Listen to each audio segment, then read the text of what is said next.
کہ میرے پاس آؤ، آ کے رہو، تمہیں خود بخود سوالوں کے جواب مل جائیں گے. اور صرف کہتے نہیں رہے، جو لوگ آئے، جو لوگ آ کے رہے، حضرت صاحب اپنے خطبات میں گزشتہ کچھ خطبات سے حضور صحابہ کے جو واقعات سنا رہے ہیں، آتے تھے، دیکھتے تھے، ایمان لے کے آتے تھے.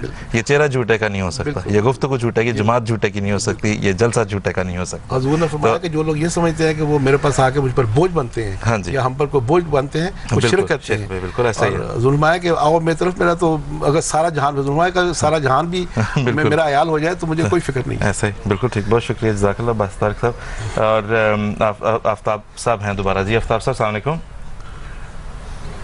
آفتاب صاحب السلام علیکم ورحمۃ اللہ وبرکاتہ. جناب آواز آ رہی ہے میری؟ جی بالکل آ رہی ہے. آفتاب صاحب فرمائیے.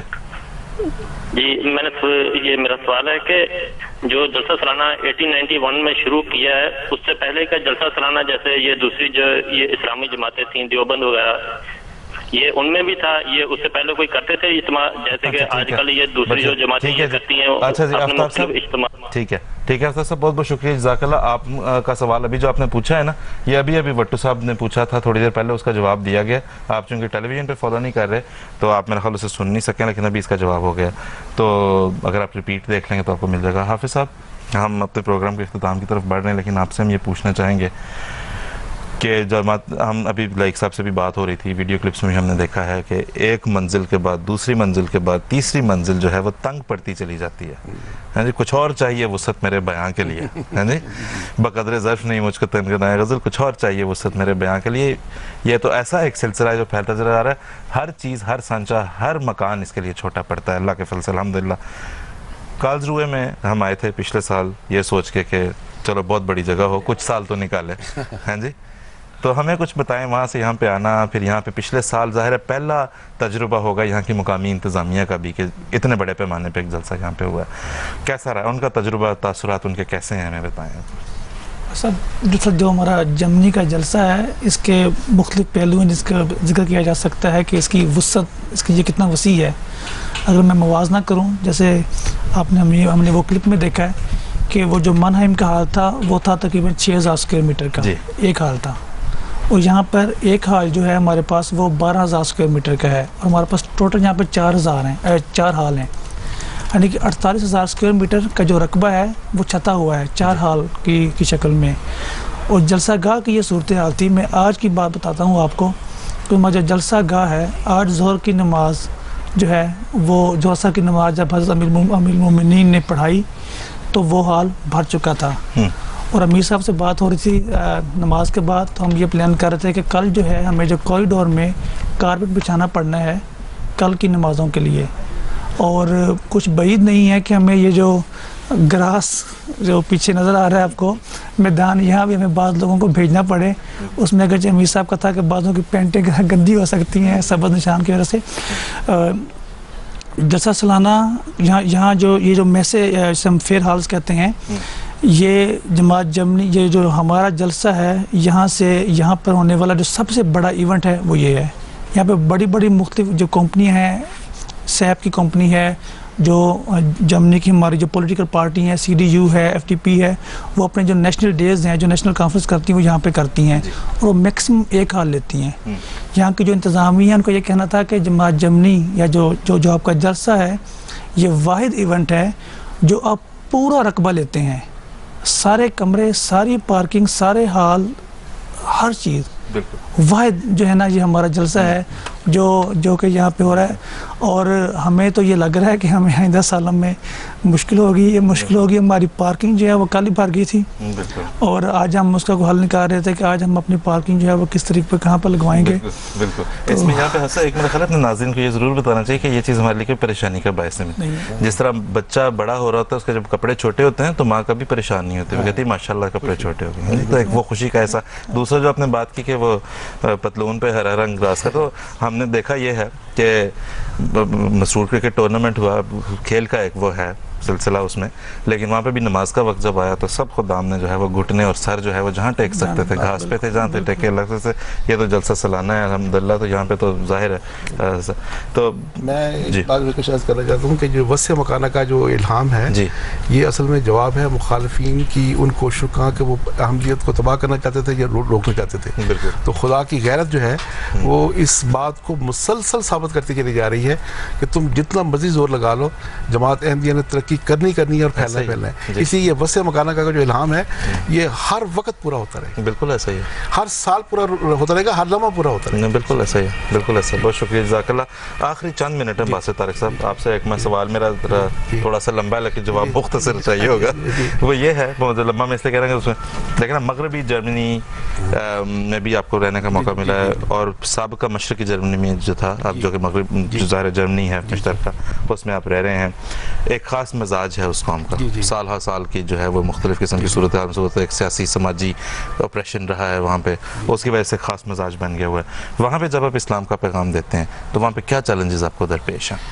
اصل میں وہ لوگ بالکل ناواقف ہیں مذہب سے، اور ان کو بعض ABC سے بات شروع کرنی پڑتی ہے، لیکن ان میں سے بعض سعید فطر ایسے ہیں جو بڑے غور سے سنتے ہیں، ان کے اندر ایک تجسس ہے اور ایک احساس ہے. لیکن عمومی طور پر اسلام کی جو شکل اس وقت میڈیا میں بن رہی ہے اس پر وہ بعض اوقات اسلام کی بات سن کر ایگریسو ہو جاتے ہیں. میں آپ کو ایک چھوٹی سی ایک واقعہ بتاتا ہوں کہ میں DDR کے شہر میں گیا تو وہاں پر میرا لیکچر تھا اسلام کے اوپر، میرے ساتھ اور بھی تھے. وہ مشرقی جرمنی کا ایک بہت ہی دور کا ایک شہر تھا جس میں بہت زیادہ وہ لوگ ہیں متعصب قسم کے.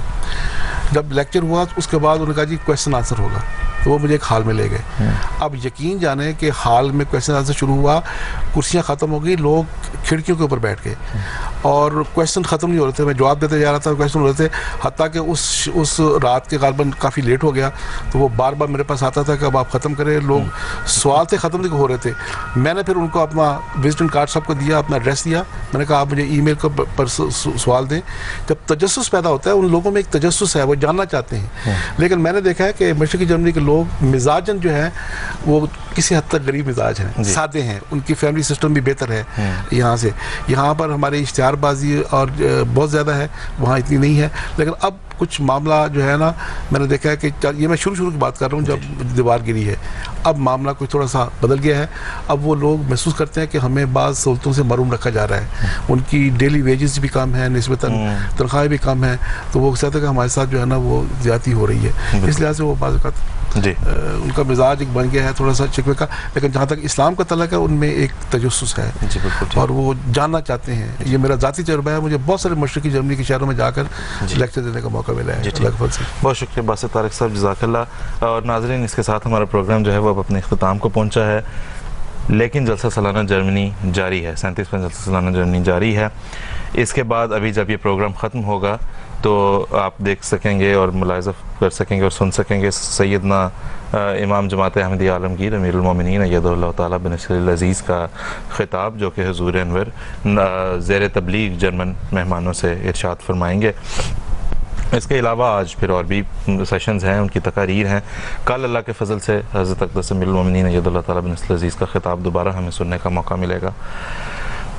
احمدی تو دیکھتے ہی ہیں، انہیں تو یہ کہنے کی ضرورت نہیں ہے. احمدی تو they make it a point کہ جی انہیں کام سے ٹائم آف لینا پڑے، جو بھی کرنا پڑے. آ سکیں تو آتے ہیں، بڑے شوق سے آتے ہیں. اس پہ بھی ہم سن کے ہٹیں کہ لوگ اعتراض بھی کرتے ہیں کہ جی باہر چلے کیوں جاتے ہیں. اپنے امام کی محبت میں آتے ہیں، اطاعت میں آتے ہیں، جلسے پہ آ سکتے ہیں آتے ہیں. دوسرا یہ کہ جہاں پہ بھی ہوں، اپنے گھروں میں ہوں، ٹی وی پہ ضرور دیکھتے ہیں. غیر جماعت ناظرین سے ہم کہیں گے کہ آپ کو شاید جماعت احمدیہ سے کوئی جذباتی وابستگی تو نہ ہو، شاید کوئی روحانی وابستگی تو نہ ہو، لیکن دیکھیں تو صحیح، ان لوگوں کو دیکھیں تو صحیح جنہیں اپنے امام سے گہری روحانی، گہری جذباتی اور شدید محبت ہے اور بے لوث محبت ہے، اس لیے کہ اس امام کو اپنی جماعت سے بڑی شدید محبت ہے.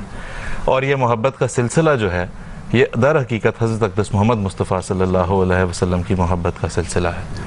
تو آپ دیکھیں کہ ایک ایسی جماعت، ہم اپنے مسلمان غیر احمدی مسلمان بھائیوں کو مخاطب کر کے کہہ رہے ہیں کہ ایک امام کے ہاتھ پہ اکٹھے ہونے کے فیوز اور برکات کو، ویسے تو جماعت احمدیہ کی تاریخ کا ورق گواہ ہے، لیکن جب فزیکلی ہم اپنے امام کے ہاتھ پہ اکٹھے ہوتے ہیں، فزیکلی ہم اپنے امام کے پاس اکٹھے ہوتے ہیں، ان کے ہاتھ پہ اکٹھے ہوتے ہیں، ان کو دیکھتے ہیں، ان کی زیارت کرتے ہیں، ان کی قیادت میں ترقی کی جو ہے وہ جماعت نئی منازل طے کرتی ہے، اس کا نظارہ بہت خوبصورت نظارہ، بہت خوبصورت مظاہرہ آپ کو جلسہ سالانہ کی شکل میں ملتا ہے۔ تو ناظرین، اپنے پروگرام کو یہاں پہ اب ختم کرتے ہیں اور چلتے ہیں جلسہ گاہ میں، جہاں پہ آپ سن سکیں گے سیدنا حضرت مرزا مسرور احمد صاحب، امام جماعت احمدیہ عالمگیر، امیر المومنین، خلیفۃ المسیح الخامس ایدہ اللہ تعالیٰ بنصرہ العزیز کا خطاب زیر تبلیغ جرمن مہمانوں کے ساتھ۔ السلام علیکم ورحمۃ اللہ وبرکاتہ۔